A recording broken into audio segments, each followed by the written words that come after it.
Caso você atravesse a zona positiva indo para a zona negativa do Calasperium, você encontrará uma ficção de puro ódio e sofrimento, dor para todas as criaturas que nela caem. Estamos falando da Odiamatrama. Fala aí, galera, no vídeo de hoje nós estamos fazendo a parte 3, o terceiro livro que eu construí sobre o Calasperium, descrevendo o Calasperium, que é esse gigantesco lugar aqui, onde fica o Celebiverso, junto de vários outros universos. A gente já falou do Celebiverso, que foi o primeiro, e o Nicelglow, que foi o segundo. Hoje falaremos de uma ficção um pouco diferente. Ela é como se fosse um purgatório feito para punir os ímpios. Vamos começar. Odiamatrama significa em Tuscolk, que é uma língua do Nicelglow, lugar de todo o ódio. E não é um nome escolhido à toa. Nessa ficção negativa, você encontra tudo que o Suprema Corte dos Suprema Cortes sente ódio. Inclui a injustiça, os preconceitos, os absurdos, a crueldade, a tortura e muitas outras desgraças. Tudo isso causa ódio nele. Este lugar, mesmo assim, não é caótico. E há muita ordem por aqui, um governo composto pelos serventes de Mostrúdiza, o líder supremato da Serventinália. E bom, a Serventinália é essa região aqui. Ela é mais ou menos aqui no Odiamatrama no mapa. Localizada próxima do centro da Odiamatrama, que é o Cluizatre. É aqui onde ficam os serventes. E quem que são esses serventes? Os serventes são as criaturas principais que habitam a Serventinália. Eles são os Maqueprívios e outras criaturas que veremos mais pra frente. Serventes são criaturas que foram torturadas na Odiamatrama por cometerem algum pecado em vida, em alguma das duas ficções abortadas e mais as outras que a gente ainda não viu, e foram parar aqui. Temos serventes humanos, serventes de outras espécies que cometeram pecados e muitas outras criaturas. Não há paisagens bonitas na Odiamatrama. As cores lá são apenas o vermelho e cinza. Não temos árvores e nem mesmo plantas, pois as plantas são os seres mais puros que tem. Não há nenhum local confortável para ficar aqui. Esse lugar foi feito para torturar mesmo. E boa parte dessa Odiamatrama é composta de dimensões infernais, conectadas especialmente por portais. Algumas também são planetas caóticos, mas isso é uma minoria. Para acessar essas dimensões, você pode encontrar fendas temporais. Elas são muito grandes e sempre maiores que o nosso universo, na maioria dos casos. Nosso universo tem um diâmetro inferior a elas. Todos os habitantes da Odiamatrama são pecadores, exceto uma parte. Na verdade, ou eles são pecadores, que estão presos lá, ou são demônios nativos, que nasceram daqui. Eles torturam e atormentam os pecadores. E é impossível morrer na Odiamatrama, pois não há seres vivos aqui. É um lugar, um plano eterno. Muito diferente dessas outras ficções, onde tem como morrer em alguns casos. A Odiamatrama também tem seus próprios Suprema Cortes, que são os responsáveis por fazer o inferno funcionar. Ou as torturas, não sei como você prefere chamar. Eles transformam os piores pecadores em coisas irreconhecíveis. Deformam seus corpos de outras coisas, que eu não irei mencionar. E nos planetas da Odiamatrama podem acontecer várias vezes as chuvas de sangue, criadas por entidades demoníacas para atormentar os pecadores e estragarem a paz e as paisagens.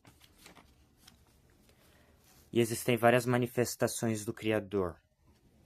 O Criador de todo Calatrava. De todo Calatrava e também as outras ficções aqui. Ele tem a manifestação de Mostrúdiza, um ser pura justiça, que tenta avaliar cada ação, cada decisão feita em vida que causou o sofrimento. Ele pode perdoar os pecadores e os enviar para uma nova vida, ou para o paraíso, ou para outro lugar. Ou ele pode fazê-los simplesmente deixarem de existir. Ou continuar torturando por até decidir fazer outra coisa. Bom, o Mostrúdiza não é um ser injusto. Por exemplo, o inferno dos chatos será bem menor e menos pior do que o inferno dos invejosos, por exemplo. O inferno dos assassinos será muito pior do que o inferno dos zoeiros com humor negro. Mais ou menos. Quanto mais injusto for o pecador, mais injusto mostrou desafará com ele. Será com ele. Quanto mais justo mostrou será com ele. E bom, o centro da Uma de uma Trama possui algo muito diferente das outras ficções. A maioria não tem um centro definido ou tem algo muito especial no centro, uma grande fonte de energia. A de uma Trama é totalmente contrário. Existe uma grande fonte que suga a energia. Essa fenda é chamada de Oclusatri. Aqui leva para outro lugar bem diferente, então. Uma dimensão infernal muito maior que o Calaspério. Porém, isso vai ser assunto para outro vídeo se vocês pedirem. Aqui em volta também temos gigantescos universos e dimensões cheias de espelhotemas afiadas, onde ninguém gostaria de ficar. Mas é tudo muito grande e muito difícil, tem que dar um zoom absurdo para chegar em algum lugar aqui. E como vocês tinham percebido, lá no mapa da Odiyama-trama, existe outra estrutura gigante além da Oclusatri, a Neurada. E o que seria essa Neurada? Essa estrutura misteriosa possui várias funções. A principal delas é uma porta de entrada para a Odiyama-trama. Continuando. Somente os piores seres podem vir parar na Odiyama-trama. Pessoas justas não podem vir para cá de jeito nenhum. Os monstruos jamais deixaria. As pessoas que negaram comida aos senhores serão punidas com a fome eterna. As pessoas que não fizeram mal não irão sofrer. Não há, nesse lugar, o sofrimento é eterno e não há momentos de paz e nem sossego. Aquele que faz o mal é condenado a sofrer o mal, ganhar falsas esperanças, saber o que não quer e tudo o que há de pior.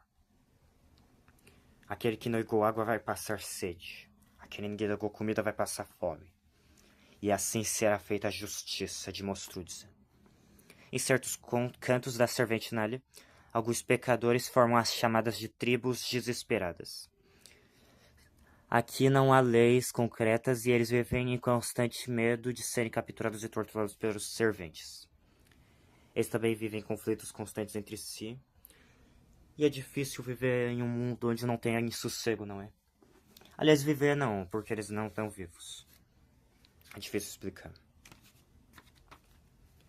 A Odiyama-trama pega pesado com os piores seres que já existiram.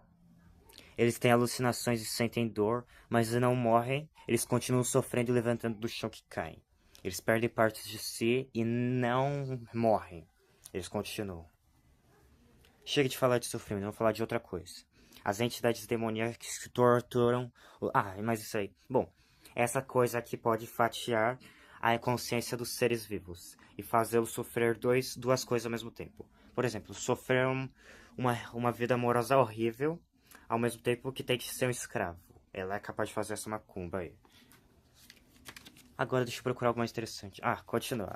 Agora, eu prometo que essa aqui vai ser a última parte que vai envolver o sofrimento dos outros com o pobre coitado. Pobre coitado nada. Continuando. Também ocorre um evento onde todos da Odiyama-trama sofrem muito e se deterioram ainda mais. Quando um caldeirão encontrado lá no centro da Odiyama-trama, próximo da Oclusatri, se enche do sofrimento acumulado de todo mundo. Então ele solta solta o despertar.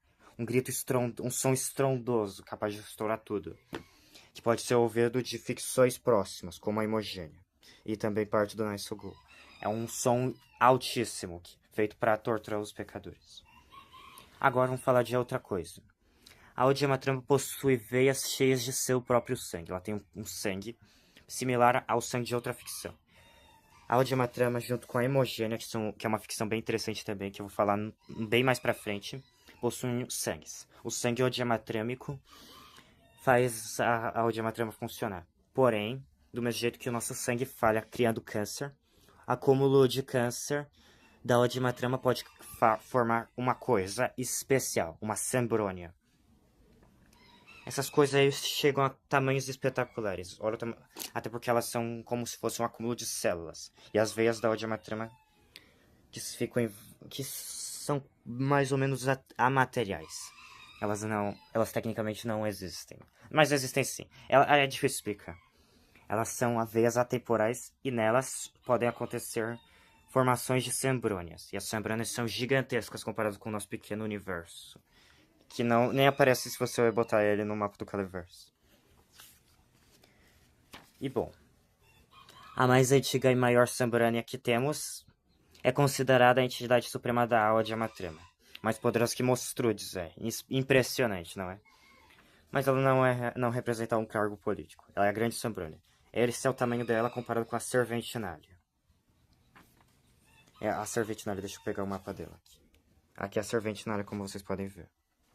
A coisa é grande. Agora vamos falar um pouco da irmã mais velha da Odiamatrama que não existe mais. A Pretramatia. Ou Amogênia. Baixa Odiamatrama Aferis. Ela foi usada como a Odiamatrama que era para ser um sofrimento eterno por muito tempo, na época em que o rancor de Mostrudes o dominava. Ainda não o dominava. Ela acabou consumida pela Celebilândia negativa. Ela ficava mais ou menos pra cá. Era uma ficção anterior ao Odiamatrama com a mesma função. Aí a tortura aqui era bem menos pesada. Mas um dia o acúmulo de ódio foi tão grande que ele decidiu encerrar com a paz. E bom, na Odiamatrama pré-histórica, surgiu uma Sambrânia bem-sucedida que podia se fatiar em trilhões de cópias dela mesma. A mutação Castruip. Essa aqui é apenas uma delas. E ela pode medir uns 4 metros de altura, mais ou menos. E ela vaga pelo espaço e viaja, e é gigantesca. E tem trilhões de versões dela mesma. E ela fica lá na boa, na dela, tranquila. Existindo como um câncer da Odiamatrama.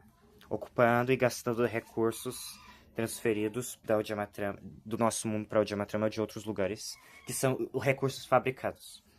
Mas ela não é um ser maligno. E ela não tortura os ímpios. Atualmente, a Paleodiamatrama é uma região de muita autonomia na Celebilândia negativa. Eu não queria dar spoiler, gente. Mas eu vou apresentar apenas um frame. Tá vendo essa região aqui? Essa região é Tiralia. Ela, junto com outras regiões próximas daqui, esse pedacinho aqui é a atual Odiamatrama negativa, na Celebilândia. A gente vai mostrar isso só nos últimos episódios. E bom, e agora o que eu falo? No nascimento da Neo-Odiamatrama, muita coisa mudou. O mal parou de vencer e começou a ser oprimido. Agora havia muito espaço para a justiça divina. Não teria jamais crimes impunes depois de seu nascimento. Os crimes que tinham falhado podiam finalmente ser cobrados dos ímpios.